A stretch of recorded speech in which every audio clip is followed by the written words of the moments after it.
铁穹被攻破，以色列迎来最大伤亡。真主党新任领导人发表讲话，话里是硬中带软。台军52亿购买美军最新巡飞弹。朝鲜炸毁边境公路。法国计划再建造新航母，无力再向乌克兰援助。美国海军完成垂发系统海上再装填。军队中是否应该允许少属性群体存在？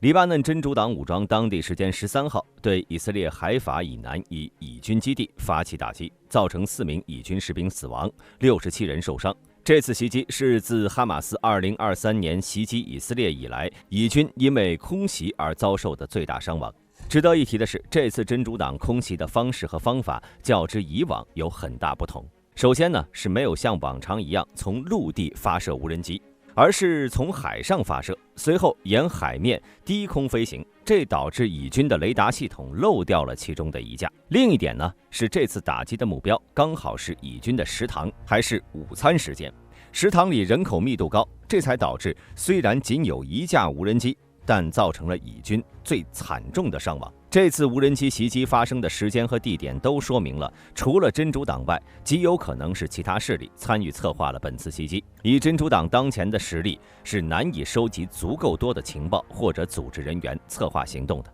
除此之外，这次袭击还暴露了以色列防空系统的漏洞。以色列的防空系统是一个多层次、高密度集成的防御网络，旨在拦截从短程火箭弹到远程弹道导弹的各种威胁。铁穹系统是以色列最著名的防空系统之一，专门设计用来拦截短程火箭弹、炮弹和迫击炮。它由3个主要部分组成：ELM-2084多功能雷达、战斗管理和武器控制单元，以及塔米尔拦截导弹。雷达探测和追踪来袭的威胁 ，BMC 评估威胁并决定是否需要拦截。如果需要，就会发射塔米尔导弹进行拦截。铁穹系统能够自动分析来袭火箭弹的威胁大小，并且只拦截那些可能落入人口稠密区和军事要地等高价值区域的火箭弹。然而，以色列的防空系统虽然先进，但主要设计是用于拦截火箭弹和导弹的。对于低空低速飞行，而且能快速改变方向的无人机，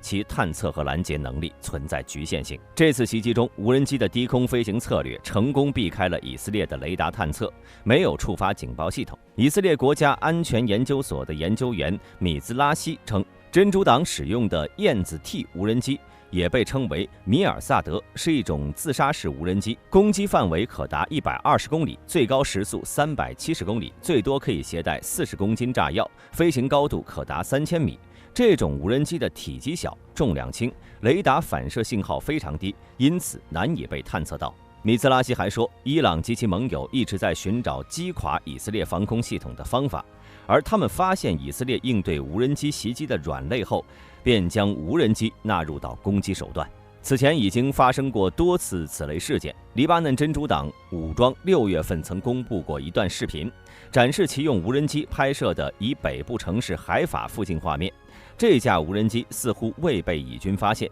以军总参谋长哈莱维曾就此事表示，以军正在做好准备并想出解决方案。但就在不久之后的7月，也门胡塞武装对以色列中部特拉维夫发起无人机打击，造成多人受伤。这次袭击也没有触发警报。以军称胡塞武装发射了2架无人机，但仅拦截了其中1架。黎巴嫩真主党武装在近期的无人机袭击中，似乎效仿了这种发射2架无人机的策略。未来以军需要对其防空系统进行改进，以防备无人机这种新型威胁。在黎巴嫩真主党秘书长哈桑·纳斯鲁拉遭遇袭击身亡后，副秘书长谢赫·纳伊姆·卡西姆在10月15号的讲话中承担起了组织的新公众形象，试图重新为真主党立威，但和事实一比较却显得十分幽默。讲话一开始，卡西姆就驳斥了关于真主党未能抵御以色列在黎巴嫩南部的地面行动的说法。他强调，真主党的战术不同于传统军队，更侧重于在以色列军队进入黎巴嫩领土时迅速发动攻击和伏击。这话听着十分耳熟，甚至把黎巴嫩换成库尔斯克也适用。事实上，真主党当然无法抵御 IDF， 只不过是想躲在联黎部队身后，让 IDF 放不开手脚罢了。接下来的说法呢，也很幽默。尽管以色列的清算行动已经没收了大量真主党的军事资产，但卡西姆仍声称真主党已经恢复了其行动实力，并为其指挥和控制结构建立了替代方案。大兵不明白，在 BB 机和手机都被炸掉的现在，真主党怎么再建立指挥系统？不会是飞鸽传书吧？卡西姆将真主党与以色列的冲突定性为关乎生死存亡的战争。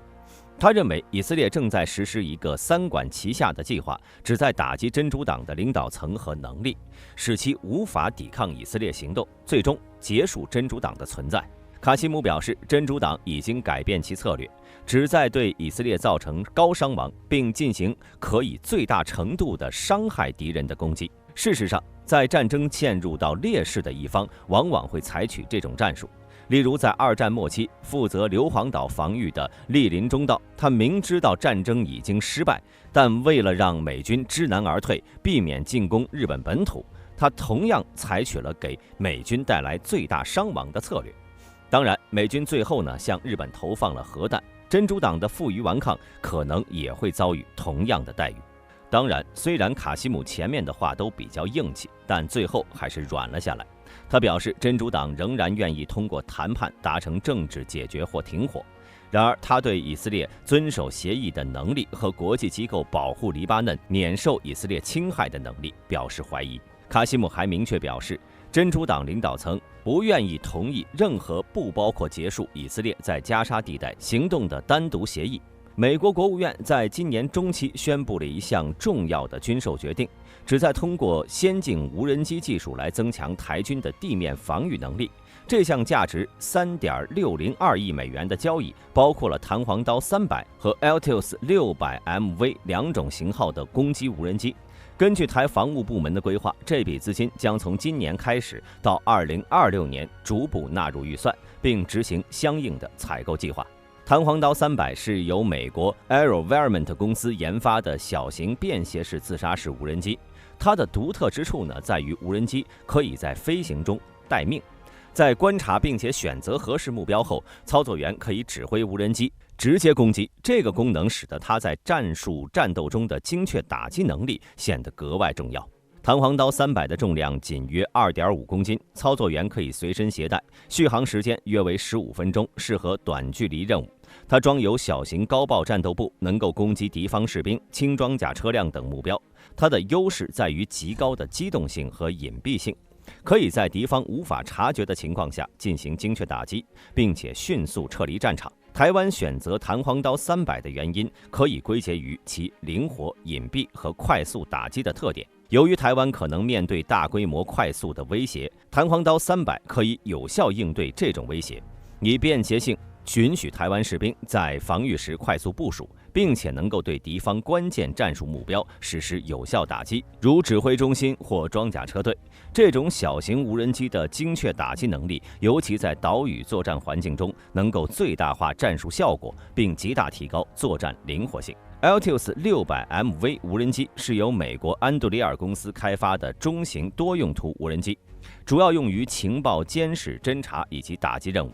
与弹簧刀300不同的是， Altius 600MV 更注重侦察和支援功能，具备更长的续航时间和更强的任务灵活性。它的重量约12公斤，续航时间超过6小时，远超弹簧刀300，适合长时间的侦察和监视任务。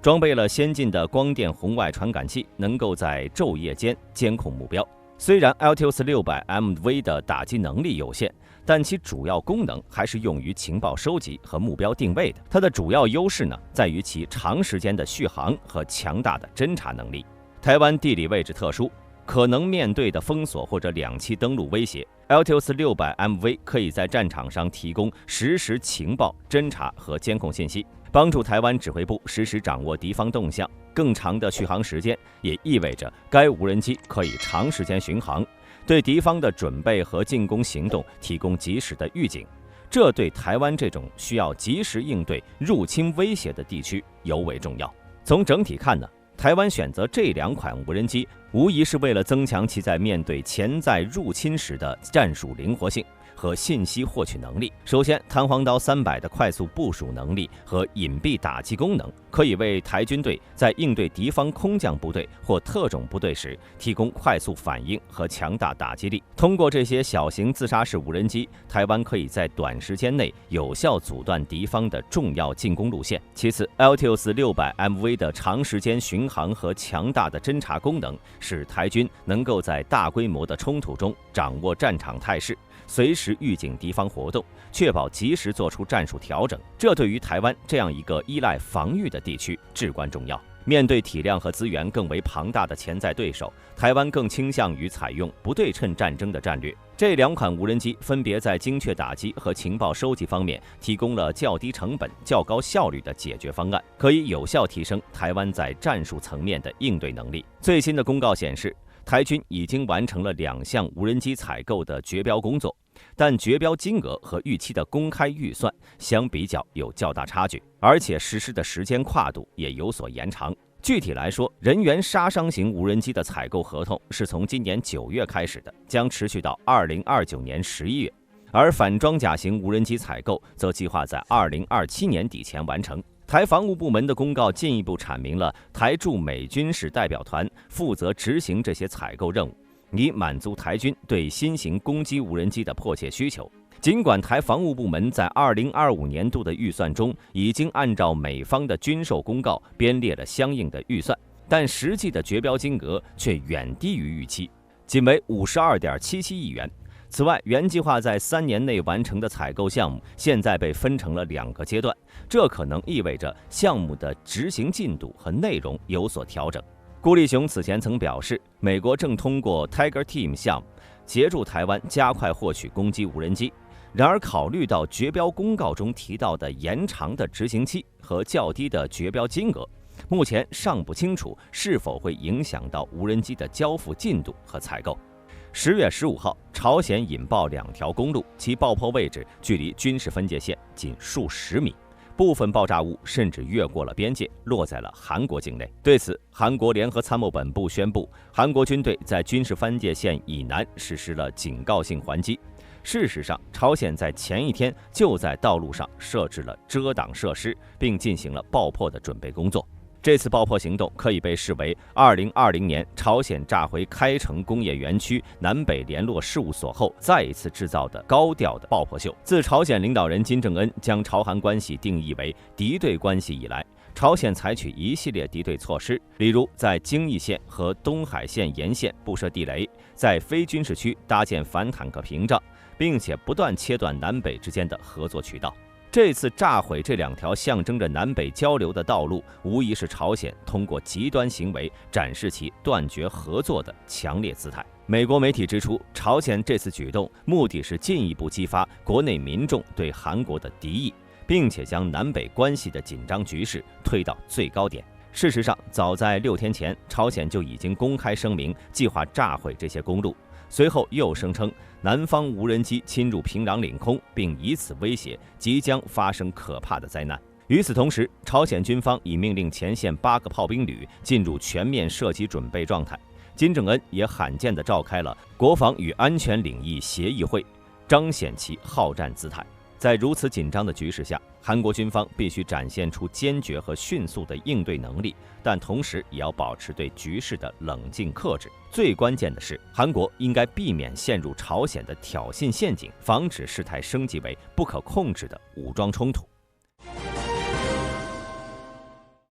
10月15号，法国防长塞巴斯蒂安·勒克尔努表示，法国不会在2024年履行向乌克兰提供30亿欧元援助的承诺了。尽管马克龙多次高调地表示向乌克兰提供援助，而且在多个场合高调宣布各种承诺，但法国实际上援助金额在欧洲处于靠后的位置。目前，法国向乌军的援助金额在38亿欧元左右。作为对比，英国对乌军援是50亿左右，德国高达80亿。然而令人担心的是之前马克龙承诺会援助乌克兰一批幻影2000，也不知道未来法国会不会反悔。值得一提的是，虽然法国的不断减少队伍援助，但其明年的国防预算却大幅上涨了，还准备建造下一艘航母。法国武装部队部长塞巴斯蒂安·勒克尔努在议会听证会上宣布了一项雄心勃勃的国防预算计划。该计划包括购买一艘新的航空母舰，以及取代现有的